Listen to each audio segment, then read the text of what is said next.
পেতে চায়, আমার সঙ্গে বন্ধুত্ব রাখতে চায়, যারা আমাকে রাজি করতে চায়, তারা যেন আপনার অনুসরণ অনুকরণ করে। জোরে বলুন সুবহানাল্লাহ।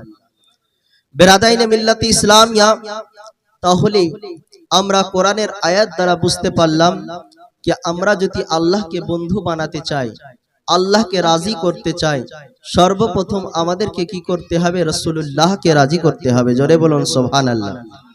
বেরাদাইনে মিল্লাতে ইসলামিয়া, সাহাবায়ে কেরাম আমার আপনার নবীকে কতটা ভালোবেসেছেন। ইসলামের ইতিহাস যদি আমরা পড়ে দেখি, ইসলামের হিস্ট্রি আমরা যদি পড়ে দেখি, সাহাবায়ে কেরামের হিস্ট্রি আমরা যদি পড়ে দেখি, তাহলে জানতে পারবো যে সাহাবায়ে কেরাম নবীজিকে কতটা ভালোবেসেছেন। মহব্বতে বলুন সুবহানাল্লাহ, সুবহানাল্লাহ।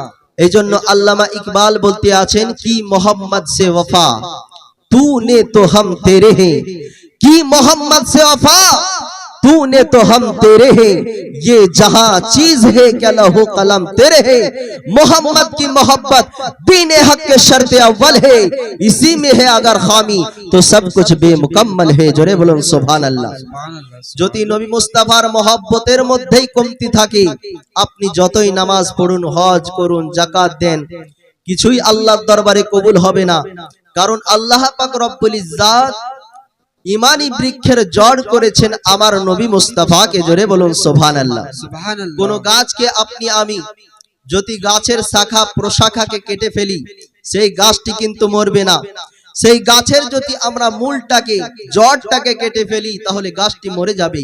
তো আল্লাহ পাক রব্বুল ইজ্জাত নামাজ, রোজা, হজ, যাকাতকে ইমানি বৃক্ষের শাখা প্রশাখা করে দিয়েছেন, আর আমার আপনার নবী মুস্তাফাকে ইমানি বৃক্ষের জড় বানিয়ে দিয়েছেন। জোরে বলুন সুবহানাল্লাহ, সুবহানাল্লাহ। তো জড় যদি মজবুত থাকে, জড় যদি আপনার ঠিক থাকে, আপনি নামাজ পড়ুন, আল্লাহর দরবারে কবুল।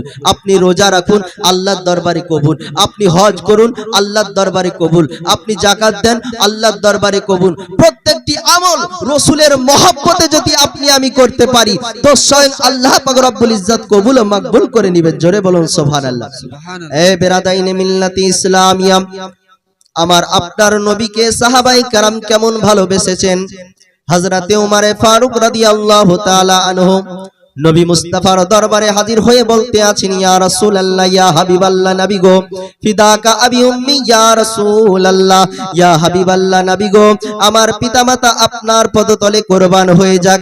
ইয়া রাসূলুল্লাহ, ইয়া হাবিবাল্লাহ, নবী গো, এই পৃথিবীর যত জিনিস আছে, ইয়া রাসূলুল্লাহ, ইয়া হাবিবাল্লাহ, এই উমর ফারুকের জান ছাড়া এই পৃথিবীর জমিনে যত জিনিস আছে, সব জিনিসের থেকেও নবী আপনাকে আমি বেশি ভালোবাসি। জোরে বলুন সুবহানাল্লাহ।